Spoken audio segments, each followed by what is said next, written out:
شرجیل میمن صاحب کہہ رہے ہیں کہ یہ موجود ہے، تو پہلی بات تو کلیئر ہوگی کہ اس والی بات پہ بات کرنا کفر نہیں ہے۔ ذوالفقار علی بھٹو شہید نے جب ان کے لیڈر نے آئین بنایا تھا تو صوبے بنانے کا طریقہ کار آئین میں درج ہے، تو ایک تو یہ کفر نہیں ہے اور غیر آئینی بات نہیں ہے اور غداری نہیں ہے۔ یہاں پہ اب آ جاتے ہیں طریقہ کار پہ۔ طریقہ کار ایسا رکھا گیا کہ آج جو ہے وہ پاسبل ہی نہیں ہے کہ 2/3 میجورٹی جہاں سے آپ جو ہے وہ صوبے کی بات کریں وہ صوبہ جو ہے 2/3 میجورٹی سے آپ کی قرارداد مانیں۔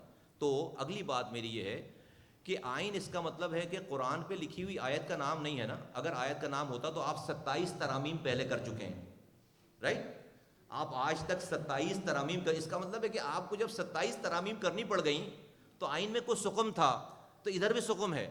تو جب آپ 27 ترامیم کر چکے ہو اور سب اس والی بات پہ ایگری ہیں کہ یہ ملک نہیں چل رہا اس نظام میں، تو بھائی 28ویں بھی کرو گے، آپ 29ویں بھی کرو گے اور 30ویں بھی کرو گے۔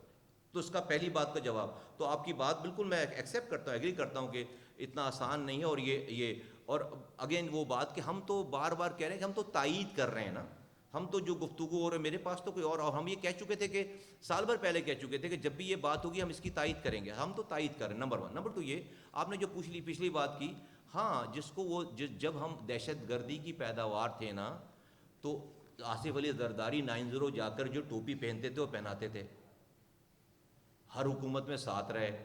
رحمان ملک صاحب جو وہ 9 گھنٹے لندن میں دہشت گردوں کے، اگر آپ ہمیں دہشت گرد کہہ رہے ہیں، ان کے لیڈر سے بیٹھ کر جو ہے وہ حلیم پکواتے تھے اور کھاتے تھے، ہاں۔ اور صدر پاکستان 2008 میں اسی دہشت گردوں کے ایک ایم این اے نے پروپوز کیا اور دہشت گردوں کے ایک ایم پی نے پروپوز کیا۔ نہیں، اور کل ہم پھر جو ہے وہ، یہ سیاست بڑی خطرناک چیز ہے، تو ریکارڈ پہ رکھیے گا جب وہ ہمارے پاس آ کر دیکھیں، ہمارے پاس تو کوئی وزیر اعظم کا کینڈیڈیٹ نہیں ہے۔ بلاول بھٹو زرداری صاحب کو وزیر اعظم بننا ہے، رائٹ؟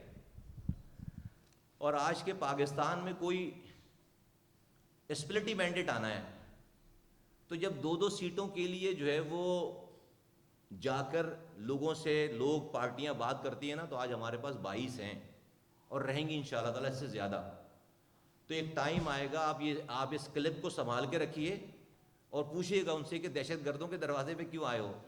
تو نہیں، ہم نے تو اپنی آج ان محرومیوں کی وجہ سے جو بھی حالات تھے، میں اس کی ڈیٹیل میں نہیں جانا چاہتا، لیکن یہ بولنے کی بات اس سے جیسے بھائی ہم دہشت گرد فرض کریں کہ پیداوار ہوں گے، تو اس کا مطلب ہے کہ آپ میرے بچوں کو گٹر میں گرا کر ماریں گے، آپ میرے بچوں کے کوٹے پہ بھی مجھے کوٹا نہیں دیں گے، مجھے پانی نہیں دیں گے آبادی کو، نہیں، یہ اس کا کوئی میل نہیں بنتا۔ تو میں سمجھتا ہوں کہ میں اتنی بات کر کے اپنی بات ختم کرتا ہوں آپ کے جواب میں، دونوں باتوں کے جواب میں۔